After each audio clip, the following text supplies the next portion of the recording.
ત્યારે આ આણંદની આ મોટી ઘટના, પરંતુ તે વિશે વડોદરાવાસીઓ શું કરી રહ્યા છે, આવો તે પણ સાંભળીએ. તેઓની પ્રતિક્રિયા શું છે.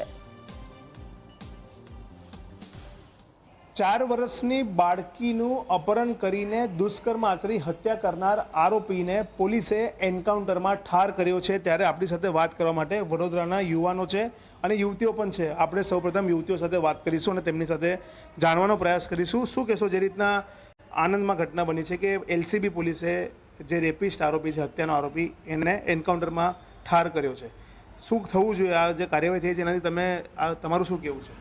બરાબર જ કર્યું છે. આજકાલ બહુ જ રેપના કેસ થાય છે અને પોલીસ બરાબર સજા નથી કરી રહી. ત્યારે આજના સમયે આવું એન્કાઉન્ટર ડાયરેક્ટ કરીને સીધો જ ન્યાય આપી દીધો, તો એ બહુ જ સારું કર્યું છે.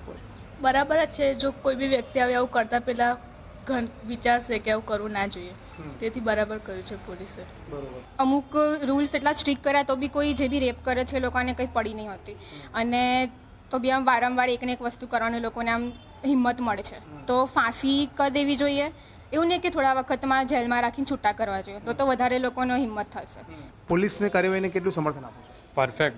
પોલીસે કમ્પ્લીટ જે કર્યું તે બરાબર જ કર્યું છે. કેમ કે આવું કરે તો કાલે ઉઠીને બીજા કોઈ વિચારે ના કે આવું રેપ કરે, તો પોલીસે કર્યું તે પરફેક્ટ કર્યું છે. પોલીસે બરાબર કર્યું છે, પણ હવે કેન્દ્ર સરકારને પણ નિયમોમાં સ્ટ્રિક્ટ લાવવાની એ છે. અને બીજી વાર થાય ને તો બીજી વાર કોઈ રેપ કરે એને ફાંસીની સજા અપાવે, સાચું છે. શું કહેશો, આનાથી પરિવારને ન્યાય મળ્યો છે? આ કાર્યવાહીથી જે રીતના આરોપીને આજે એન્કાઉન્ટરમાં મારી નાખવામાં આવ્યો છે? હા, પરિવારને ન્યાય મળ્યો છે. પોલીસે જે કર્યું સારું છે, પણ આ બીજી ઘટના થાય, પોલીસે આગળ કાયદા સારા કરાવવા પડશે અને આગળ ધ્યાન રાખવું પડશે. બીજી વસ્તુ,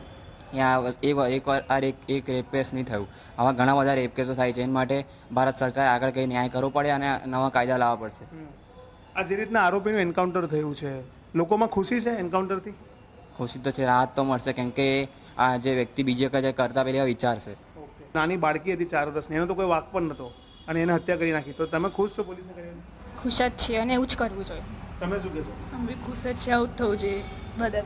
તમારું? અત્યાર સુધી જેટલા પણ રેપ કેસ થયા છે એને કોઈ ન્યાય નથી મળ્યો, કે આરોપી પકડાય છે તો પણ એને છોડી દેવામાં આવે છે કે પછી જામીન પર એ કરી દે છે. તો આ જે કર્યું છે બરાબર જ કર્યું છે. આટલા ટાઈમથી જે પણ રેપ થાય છે બધાનો ન્યાય મળી ગયો. વડોદરાના જે યુવાનો છે તેઓ પોલીસની આ કાર્યવાહીનું સમર્થન કરી રહ્યા છે અને તેઓ એ જ કહી રહ્યા છે કે જે રીતના આ આખું કૃત્ય છે આરોપી દ્વારા, તે ક્યારેય સાખી લેવાય તેવું ન હતું અને પોલીસના એન્કાઉન્ટરમાં જેને ઠાર કરવામાં આવ્યો છે, ત્યારે આ તમામ વડોદરાવાસીઓ પોલીસની કાર્યવાહીનું અને સરકારનું સમર્થન કરી રહ્યા છે. સાથે માંગણી પણ કરી રહ્યા છે કે આવા બધા જે કિસ્સાઓ વધી રહ્યા છે, દુષ્કર્મની જે ઘટનાઓ વધી રહી છે, તે મામલામાં કેન્દ્ર સરકારે કોઈ કડક જે કાયદાકીય પ્રાવધાન કરવું જોઈએ, એમાં ફેરફાર કરવો જોઈએ, તે પ્રકારની માંગણી પણ વડોદરાવાસીઓ કરી રહ્યા છે.